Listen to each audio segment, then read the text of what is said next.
So show me your glory, and I would climb the highest mountain, walk into the raging sea. I would wander through the desert, now until forever, for a glimpse of glory. And I would carry any burden you would ask of me. Good to see you, man. This is I'm doing fantastic. well. Yeah. So, love for you to give a little mini bio. By the way, friends, this is unrehearsed. It's uncalculated where we're going to go. I got a couple questions in the shoot, but I'm not exactly sure which ones I'll ask first. But I'm going to give Josh a 30-second bio update. Oh, What wow. do you do? Maybe a minute, dude. Go for it. So ministry background, spent most of my life in worship and pastoral ministry, grew up in Christian home, played in some Christian bands in my 20s, transitioned to church ministry, and about 3 years ago, seemed like every door closed in ministry world that normally would have been just wide open. And well, we get into that in a minute, but I now find myself in the country music world, mainstream country music world, working with country artists, and helping them really find their voice, grow their careers, and and that entails everything from being on the phone with the record label, getting music videos done, editing videos, to sometimes playing drums like I did the other night. So whatever I got to do. Yeah, that was great. That was awesome. You had a big deal on Monday, and I don't know if you could share about that, but man, I'm sure that was like peak experience. Yeah, it was really interesting. So big country artist named Bailey Zimmerman, who's probably at the top of the country industry right now, actually has a song coming out this Friday with Brandon Lake, which is really cool. And I have met Bailey a couple times. Um, and every nice guy, super nice guy, and I don't know much about him, but I know some people that know him well. And yeah, I manage an artist named Mitch Zorn out of Kelowna, BC, who's signed to a record label called 604. And really interesting about 604, it's co-owned by two guys. One of them is a guy named Jonathan Simkin, who is a world renowned music lawyer, Hmm, and Nickelback's lawyer. Um, okay, that's cool. and the other co-owner of the label is Chad Kroger from Nickelback, are the owners of this label, and they really kind of rose up in the 2000s by signing bands like Default, Theory of a Dead Man, Yeah. uh, all that stuff, and then of course really broke through with Carly Rae Jepsen and Call Me Maybe and Mariana's Trench Yes. and all that stuff. So it's a great label home and get to work with them. And yeah, it's anyways, we ended up opening for Bailey Zimmerman on Monday in Toronto, very last minute, and it's pretty great experience for both the artist and myself as a manager. As I've been telling people, that show required some wrestling it to the ground. You have an opportunity there, and it's not always just there for the taking. You got to wrestle it down sometimes. Yeah, you got to work hard to make it all come together kind of Yeah, in the last minute. Like you only had a few days to pull every string and pull everybody into that, and that you did yeah. great. So good for you on that, Josh. That's a Thank big. you. Appreciate that. And watched a couple clips and saw the posts on Instagram, and it looked like Mitch was having a phenomenal time. We all had a blast. It Yeah, was a really good time. and I look forward to one day having Mitch on the broadcast, which will be a super super thing. Yeah, clean my But I want to just kind of jump in. We just listened to a song called "Glimpse of Glory," which is a great song. You're a songwriter. You're an artist. You've been in so many, like North America wide, in churches leading worship. I mean, you've had lots of great experiences on different platforms, some stages, some churches. Like it's been pretty incredible experience. Your journey's been filled with lots of highlights, but I'm sure there's lots of pitfalls and ups and downs, and it's tough. And I hmm know you personally, and we've had some good chats and cried with you, prayed with you. It's been a bit of a journey for my life, for your life, and it's been amazing Yeah. how we intersected from time to time. And not that we're going to jump into any of those conversations, but I am curious about this new kind of new phase that you're in. Like I've known you for, I don't know, what is it, 30, 25 years, something like I that. mean, I've known you longer than I've known my wife, which is Okay. crazy. Okay. So it's been a while. Yeah. Yeah. And always thrilled. 604, 905, there's no relationship to No, none of that. But hey, both on the same wavelength. yeah, so 905 was a great experience that you created for young adults and college age students, which great success as well. But you lived. Here's my question, I guess, to start things off here. You lived on both sides of the industry now. So as an artist Hmm. on stage, and now as a manager behind the scenes, off maybe side stage for some of the events that you get to participate in. But what's something that Yeah. you thought that you understood about artists before managing them and turned out to be completely different now that you've switched roles with that? And if there's any Yeah. stories that come to mind, that would be cool too. Yeah, it's really interesting. I think what I realize is that um, some of the things that make artists great at what they do is also some of the things that make them very frustrating to work with. And you have to balance that. Um, and I know we worked together for times, and as I looked at my own life to, when I had to take a step back and go, oh well, I was like that too, Hmm. where you need a simple thing done, like an expense report filled out or whatever, in church world, pastoral world, and I can't get that done, but then can brilliantly lead worship and pull off some big event and see hundreds of people meet Christ, but yet like administrationally getting there was a nightmare. And that's where I come in, and not to say that with artist management, I look to fix those things with the artist, but I look to help them improve on one thing at a time. You really have to choose your battles, and realize that I am there, uh, is to fill in that gap for them so that they can remain very creative and very present and very charismatic, and not Hmm. be sitting there going, how do we check into the hotel? Yeah, no, I know you know that admin stuff would drain you, and as a creative, when you're focused so Yeah. much on what you need to be doing, I'm um, sorry, my screen's messy here and I'm trying to fix it and I'm making it worse, but we're gonna get through it. we need some Windex, something to spray on there. Folks, Yeah. this is live and none of it is edited and filtered. We just put it straight out there We unfiltered. just So rolled it. we're going to keep roll with it. So this would prompt a follow-up to that then, because with some authentic reflection on the transformation that you've undertaken to kind of Hmm. manage. You've got empathy now because you've been in both places, Hmm. and a lot of growth. I think I've noticed a lot of growth in your own life, which is, not saying that you're the only person who's growing, but like Yeah. pretty, it's significant, and I'm pretty proud of you. To be honest with you, as a friend, I'm saying this guy is like he's growing into this incredible person Thank who's you. doing and will do probably some pretty incredible things. Thank you. Yeah, and at the same time, working with artists, there's younger Mm. ones. There's ego, and there's like all this kind of other stuff that happens. There you go. I can see you now. Fix it. Sorry, I was like, I gotta fix this or else this is gonna be awful. Yeah, there we go. So with that all said, I'm probably certain that your experience is probably going to help them with their experience. Yeah. So Sometimes you'd think so. you Um, think? you'd think so. And I think I can certainly say from some experiences that um but I was the same way, like when I was a young adults college youth pastor, there were these guys who'd been veterans of the ministry for years. And I go, these guys don't know what I'm talking about. This is like, okay, yeah, thank you, senior pastor. You're living in the, yeah, I get that's what you did when you were youth You're pastor. a But boomer. You're a boomer. yeah, like, and I think there's an element of that can be true with artists. But I think understanding and having like a real insight of your own life and seeing it clearly and going, I thought all those things too.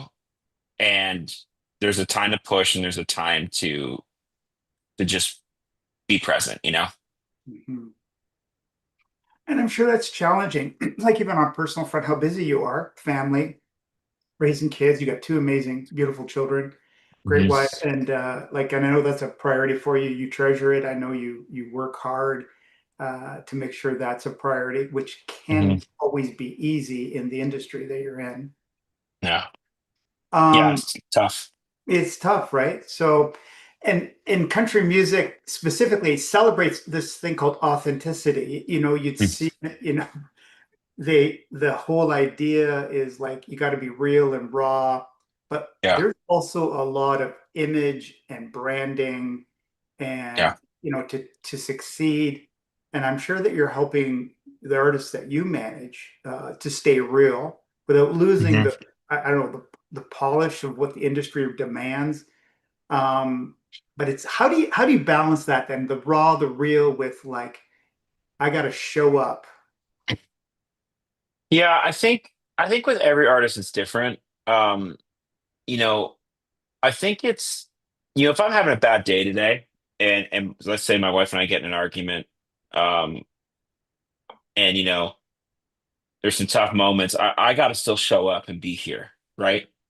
And I've had a and it would be easier for me just to give one word answers and kind of just not be present. But the core of who I am is not that argument, and nor is it just showing up pretending everything's okay. But I still have a job to do, and I still Sure. need to be a professional and an adult about it. And the same way I would be with my kids. That if my son comes up and says, Daddy, let's go play hockey outside, I'm not going to say, Sorry, bud, your mom and I just got in a big argument, and I'm really not in the mood for this right now. I'm Which going to may show up. Yeah, which may, yeah, like, again, may have, my wife and I did not get in a fight over it. In fact, she was like, Can I help you make a tea? And she made sure I had a drink for this. But, That's you know, awesome. I, I think with artistry, I can just go to my examples of what I've seen work and what I've seen not work. What I've seen work with Mitch and his start, and Mitch Zorn, who I manage now. Um, what I've really seen been working with him is, I don't want to take you down a big rabbit trail, but I listened to his songs and I hung out with him, and I remember saying to him like, "What do you think about these songs?" I like them. I like them. Asked a few more questions. I said, "But tell me more about this and more about that." And then eventually, conversation. He's like, "Yeah, I don't know about these songs anymore," because he then said something that was really interesting. He goes, "Yeah, well, I worked the oil patch in Texas when I made this album." I go, "Stop right there."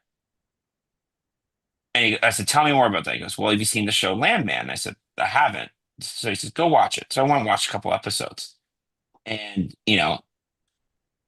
I said, "Interesting." And then and I said, "That was your life." And he goes, "Yeah, that was the life working the oil fields." And I said, "Why are you not telling anyone this?" Very true. And he said, "Well, it's in some of my songs." I said, "Yeah, but people are not catching on to that." And we started talking about what it would look like to tell that story better. And then he texts me and says, calls me and says, "What do you think?" I've been asked. He goes, "We have a really light tour schedule until April. Got offered a job to go work the oil patch in Alberta and northern BC. What do you think about that?" I said, "This is gold." I said, "Well, hey, do you want to do it?" He goes, "Yeah, I'm an electrician. Well, I do." And he says, I said, "Then bring your guitar and write songs and do what you did last time, and we're going to tell that story." That's And cool. what it was for me was going, How do I bring out the most authentic? And this is the big thing, the most authentic, healthiest version of the artist.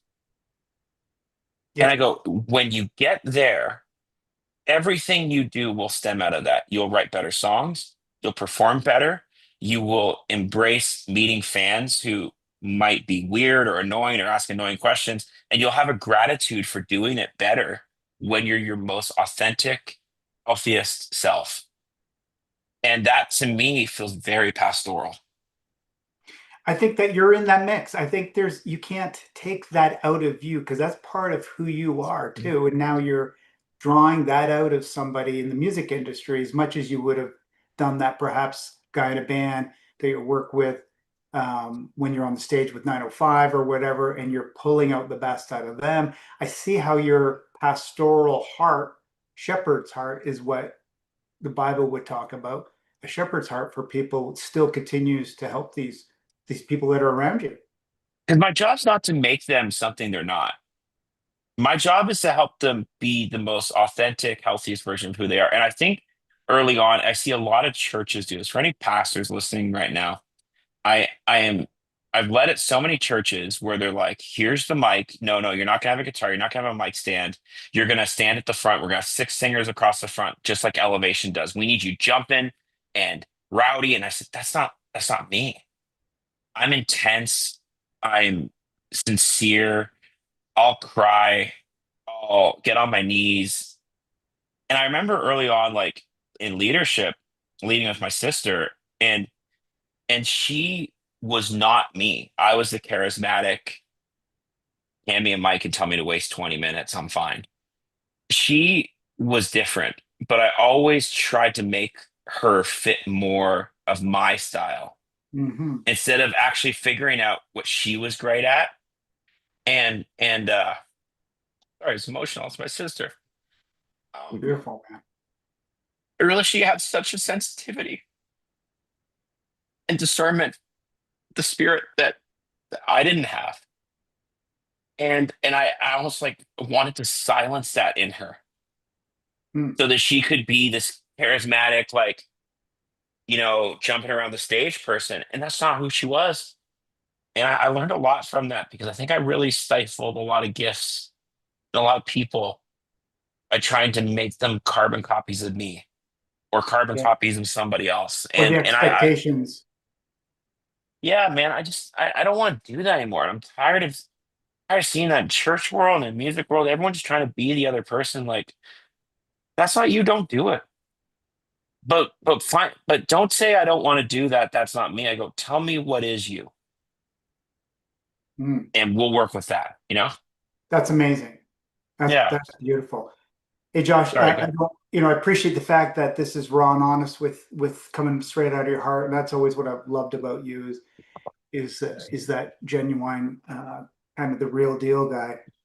And don't ever stop doing that, man. Don't ever stop. Thanks, man. The conversations that you have that open people up oftentimes lead you also in a sense where this integration of faith and commercial success and it's powerful when people can express what's going on inside out like your Hmm. song's sober, like I know that came from a real place, and the song home, Yeah. like just because that's an artist you brought up here, but also Yeah. with the songs like you wrote the song I Can't Hide Anymore, or that's not the right title, but you know what I'm talking Yeah. about. I love that song so much that I put that in my book because the lyrics of that was like, wow, I Yeah. don't have to run anymore. I don't have to hide anymore. It's and that your songwriting and your song leading combined together helps people and brings people not just to be thoughtful about things and not just listen to good music, which is important as well, Yeah. but some there's you're addressing that tension that's going on inside. That's do I believe, do I not believe, who am I, who am I Yeah. not? um I, Yeah. that's amazing. Thanks, man. I appreciate that. You got that prayer meeting that happens too, which is pretty, Yeah. I don't know if it's rare or unusual. It's amazing. You pull together country music artists who want to just hang out, not to mention any names. Yeah. I was invited once and I was like, okay, wow, this is a smorgasbord of pretty amazingly talented people. So and so here they are, connecting with you in that space as well, which I think that's a gift that you've been given to be able to do that. You're not just a manager, like Hmm. you're helping people sort through life and Hmm. relationships and stuff, and that's fantastic. So, like, if you could design like a informed blueprint, I'm going to use that because I don't know what else to say, but not that we have a formula for things, but if you want to help artists like you are to have a sustainable career, because that's not easy today, No. In country music today, there's big money to be made, but there's a lot of people trying, and there's a lot of, streaming has kind of changed the whole scenario. I know that. Mhm. Uh, but at the same time, you want them to have a successful career, but you also want them to have a successful marriage and family and life. And do you have any non-negotiables that you kind of are considering when you're helping lead people? And I'm thinking more off the platform, Yeah. more like in these small room conversations that you're having, or even texting, or an email here and there. Like, are there any non-negotiable principles on that page, on that blueprint, that you really are always leading people towards? I know that's a weird question to ask, but I don't know if that No, it's a fair gets one. at. I would say we wouldn't have any non-negotiables, but if you're honest with me and real with me, I'll go to the wall for you. I'll protect you. And I've done that in my life as a pastor, that I've known there's been musicians on my teams up to some non-good stuff. It's funny. I remember one time I got an accidental butt dial from Oh dear. um, a worship team member, and the conversation I overheard, and the events I overheard were not not great. Um, We'll leave but it there. we'll leave it there. But I also realized I've been there too, and I've had some things in my life that aren't great, and that I wouldn't want aired, the dirty laundry of. But I also go like, if we can be real with each other, I want to walk with you and protect you and pray with you and be there for you. But I can't support who you pretend to be. Interesting. And not that I can't support you, I can love you, but I can't. Um, if you get on the ice and you pretend to be Austin Matthews and you go out there and play with Connor McDavid, he goes, I don't know what to do with this guy. He's not that player that he pretends to be. So what do you want me to do? Mhm. And I think that that's the biggest thing that we see, is that I see a lot of artists being who they think the industry wants them to be accepted. So they go, what's successful? Well, if I just do that, then they'll accept me. And Interesting. they mimic. And I see Christians afraid of condemnation if they really are honest when they're struggling. And And you're not just talking about honest that they have faith, but honest with the fact that things aren't always great. things are not always great. And I'd rather you come to me and say, hey man, this thing's blown up in my face. Really embarrassed about it. I don't know what to do. I know you're disappointed. I said, I'm not disappointed. Hmm. I'm I'm disappointed you didn't feel like you could talk to me. Yeah. Yeah. And I've seen that go, seen that happen, and I get it, because there's this fear when you're young, especially, that this is my only moment. And I'm 38, and to say I've had about 12 different second chances in life, it's okay. Your life's not over. Mhm. It's okay. And I think that's on a personal level. Sure. And that's, I just really believe that healthy people make great art. And Now, okay, because so but I don't know you're there's a going to say wrestle that. there, right? Like the pain, like I know some great, like in their pain and in their struggle, they've created some pretty spectacular things. So what do you mean? So when they're the healthiest, they create better art? I think art can come out of the journey Okay. there, but I've never seen anyone that says, I'm a disaster. I love being a disaster. I'm going to write Right. songs about being a disaster, and I'm going to continue to be a disaster. And I've never seen that end well. And, people always point to Kurt Cobain as Right. one of the great writers, and he was, absolutely. But it cost him everything.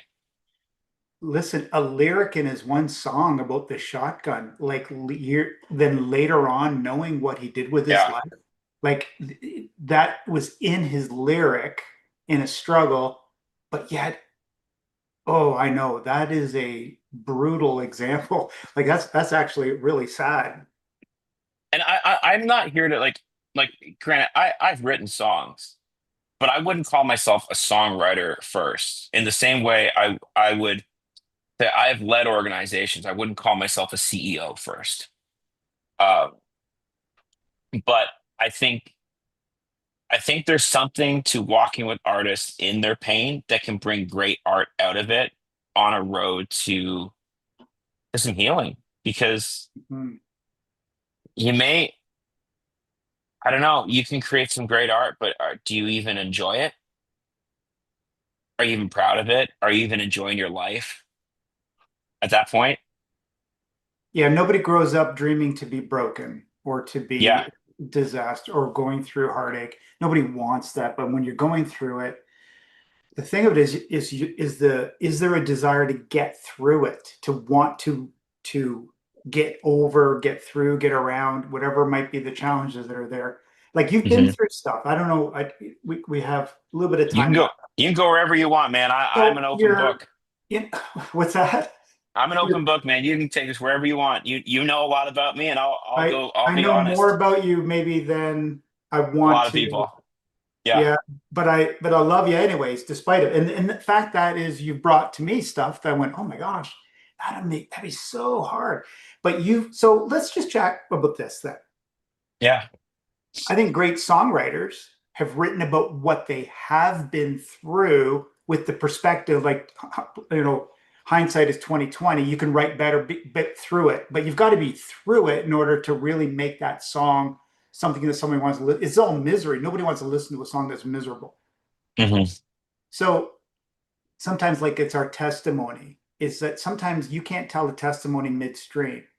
You got to wait until there's some healing, until there's some a little bit of distance sometimes to go look back and say, this is what I've gone through, and this is where God helped me. This is how I've been able to, pull my family together, been able to do this with my career, whatever. But so you maybe way in the past, like let's talk back. You've Yeah. been through stuff that you're through it, and you're on the other side now with a perspective that you didn't have when you're going through it. True? Yeah, and yet I'd say some of my most productive, fruitful, spiritually fruitful years would be when I was right in the middle of it. Still, really? Okay. Because I look and go, if that's the case, and we have to tell it from the other side, then we should throw out half the psalm David wrote after he sinned with Bathsheba. He did write him after. So I mean, but how long after? Yeah, good point. Like how? Like so that's what I've always said. Not to get too churchy in language, but I go, churches love to use this thing, and there's a lot going on about pastors falling right now, and being disqualified from ministry, and the talk of a restoration process, and I go, okay, for how long? Yeah, You know, what does that's that what up does for that mean? debate. Yeah, that's really For how debated. long? And Yeah, so, does that mean that? So when they preach that message, do we have to throw that out now? Oh, so it was their words that inspired you, not God. And we put so much on humans, and it's so funny because humans will inevitably always let you down. 100%. And I think there's something to be said to the person that continues to show up in the middle of it. And because I go, how many people have stepped aside while they're in the middle of it and just never come back? Yeah, well, see that I agree. That's heartbreaking. That's just as sad. Yeah. So, okay, Josh, what are you in the middle of? Yikes, sorry. Yeah. Or or what perspective do you have on what you have been through?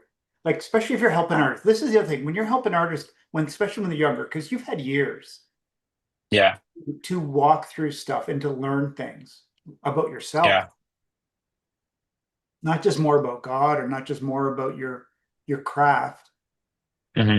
but you're I different wish. where when I met you 5 years ago or when I met you 25 years ago, because Yeah. a lot of your journey, you've really, again, you've grown. I mean, I've had to. Um, There's something my dad always said to me, and this is kind of always how I've been, and it's actually it's always it's almost influenced my need for peace.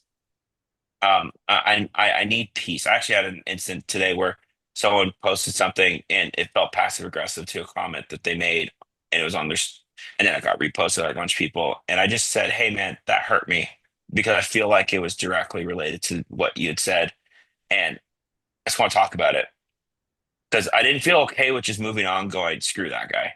Yeah. Well, how'd Like that go? Like, how did you manage that? he apologized, and it was great, Oh, and it was great, and I apologize too for assuming that he meant it maliciously, and but friendship restored. Great. But my dad always said this thing. He goes, you know, when you find yourself in a rut, say, God, what are you trying to teach me? And then say, teach it to me quickly. Help me learn this and get to work. And I think in hindsight, I wish I humbled myself and asked for help earlier in some of my journeys. okay. Um, I wish I there's a feeling of stepping away from ministry, especially in church world, that makes you feel like there's never a way back. And some, I can now say it with certainty, some traumatic events that I dealt with in my mid 20s really set the ground for that. Um, that wire your brain in a way to respond a certain way. Right. So you go, I have to protect myself because nobody else will. No one else cares and is for me. Hmm. And And I think that's the thing in my life personally. I'm just saying this because someone else probably feels this way. I've definitely felt like people take what they can from me and then dump me when they're done. Mm. And I realize there's also a fallacy in believing that because that's my perspective of it. And that's how I feel. And I think some honest insight might say, do you set yourself up for that Interesting. by having wrong expectations and assuming it was something it wasn't? And I've had to really do some work on that. And I think the hardest thing you can do in your life is to look back and say, show me this clearly. Because it is real embarrassing when you realize that you might have been the one who was wrong. And all you can take responsibility for are the things you were wrong in. And I actually had a phone call with someone who'd really hurt me publicly and said, I need to apologize for this thing that I've never articulated to you. This is 15 years after the fact. And he's never apologized back, ever. And I'll never get that. And that's okay. I don't need that anymore. Are But you I closed the book are on you, my end. but are you sure that you don't need it, or how are you going to get? How can you say that where you know you don't need it anymore? Um,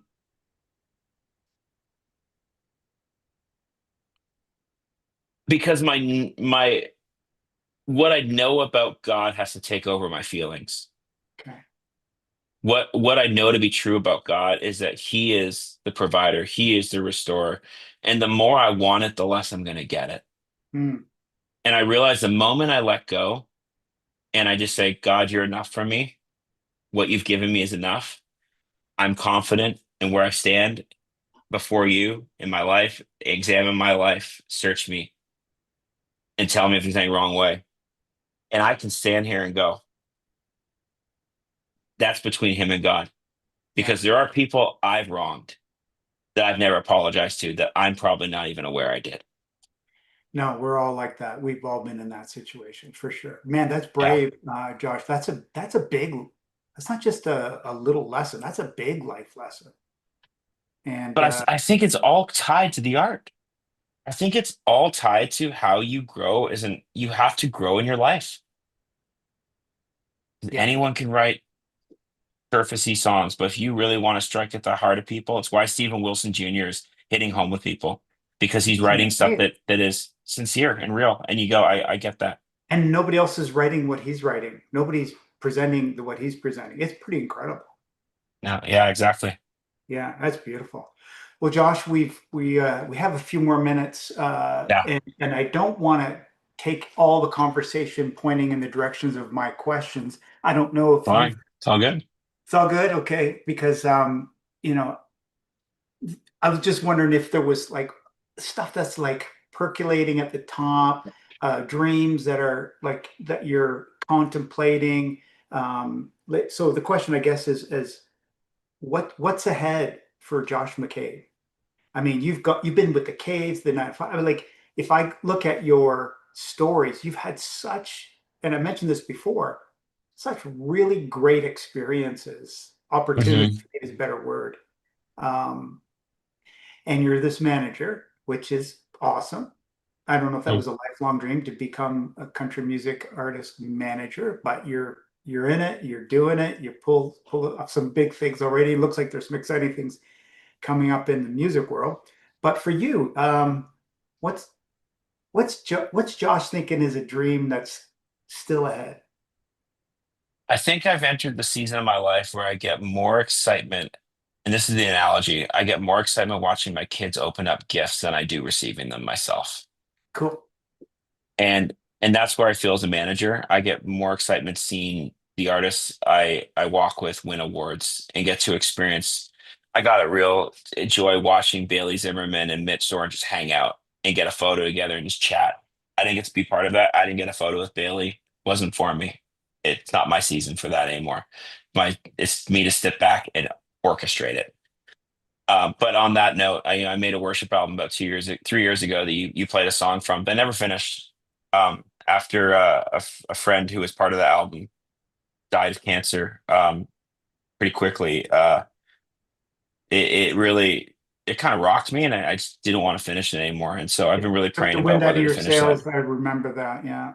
Yeah, I just don't. I'm sitting here and I've pulled up the files the other day and was like, well, this is about 3 weeks and about 4 grand worth of work, and I don't know if I have it in me. So we'll see. We'll see if it Josh, ever comes out. we're gonna have you back. We'll see you again. Friends, we're done Appreciate it, man. with this conversation, but we're not done with what we're gonna see coming out of Josh's life. Thank you. Share this, subscribe, please.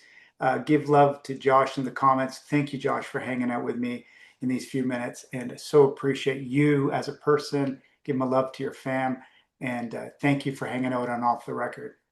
Appreciate it.